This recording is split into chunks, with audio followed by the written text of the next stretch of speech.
From the beginning, the quest of seeking knowledge has prevailed our minds. This quest led us to escape the Earth's atmosphere and land on Moon. The eagerness to explore the solar system has always been a charm for man. But is it possible to do so using a normal spacecraft? No, because moving that far isn't possible in real life. The reason behind that is that moving that far will require a large amount of fuel, hence increasing the total mass of the spacecraft, which will further require more propellant mass, hence we will be trapped in a loop. On the other hand, it is impossible to overcome the escape velocity of the solar system using ordinary spacecrafts. To solve this problem, scientists took the help of gravity to send the spacecraft further into space. This phenomenon is called gravity assist. What is gravity assist? The gravity assist flyby technique can add or subtract momentum to increase or decrease energy of spacecraft's orbit and change its velocity. When a spacecraft passes by the planet's rotation helps bend the spacecraft's trajectory. Let's explain this process with the help of a real life problem. A flyby is more like throwing a ping pong ball into the blades of a ceiling fan. The blades will hit the ball and send it flying away faster in a different direction. Multiple planetary flyby maneuvers can be used to escape the solar system. It's often described as a slingshot maneuver, as though the planet grabs and flings a passing spacecraft along its way. Let us explain this phenomena with the help of an example. In this example, the flyby maneuver is done across Jupiter.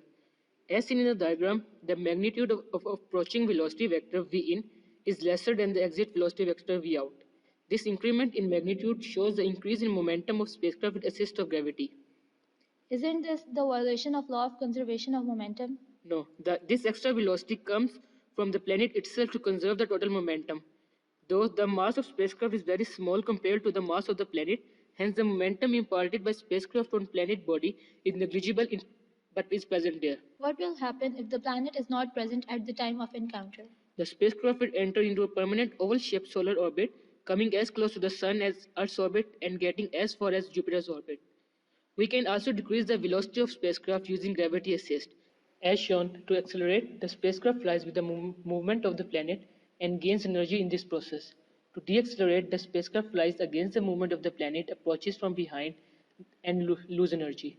If mass of planet is high, the slingshot maneuver will be high as compared to the planet with small masses.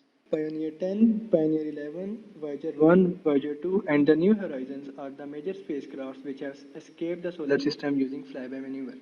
Voyager 1, Voyager 2, and the New Horizon are still functioning and regularly contacted by radio communication. Let's take the example of the Voyager. In order to escape the solar system, the spacecraft needs to have the velocity equal to the escape velocity of the solar system.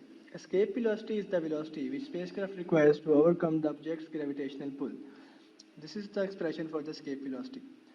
The escape velocity of the Sun from its surface is 617.7 kilometers per second. Doesn't this velocity seem impossible to achieve? Yes, but this velocity decreases as we move away from the Sun due to the decrease in gravitational pull of Sun as we move away. Hence, from Earth's orbit, the escape velocity becomes 42.1 kilometers per second. But first, we would have to escape the Earth's surface, from which the escape velocity is 11.2 kilometers per second. After leaving the Earth, our spacecraft's velocity is around 36 kilometers per second. This velocity is the total of Earth's speed plus rocket speed. The velocity of spacecraft is decreasing continuously as it moves further away from the Sun. By the time the spacecraft reaches Jupiter, its velocity is around 11 to 12 kilometers per second, whereas the escape velocity from the Jupiter's orbit is 18.5 kilometers per second.